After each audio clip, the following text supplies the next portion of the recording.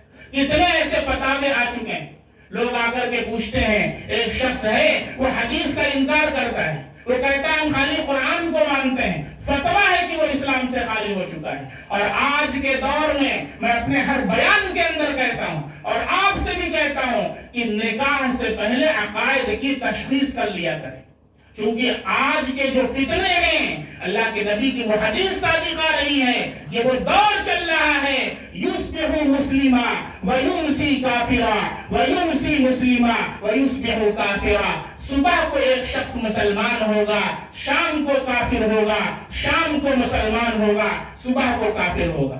اس لیے ابھی ایک فتنہ شکیل بن حنیف کا نکلا ہوا ہے، میرا بڑی مسجد میں ابھی سنڈے کو بیان ہوا ہے، وہ چینل پر بھی اپلوڈ ہو چکا ہے، آپ لوگ دیکھیں۔ باقاعدہ اس نے پہلے مہدی ہونے کا دعویٰ کیا، پھر عیسیٰ ہونے کا دعویٰ کیا، اور لوگ جا کر کے اس کے ہاتھ پر بیعت کر رہے ہیں۔ آپ کے شاہگنج سے 40 لوگوں نے جا کر کے بیعت کی ہے، آپ کے جونپور سے بھی ایک صاحب گئے جا کر کے بیعت کی، میں نے اللہ کے فضل سے ان کو توبہ کرائی اور پھر کلمہ پڑھایا ہے۔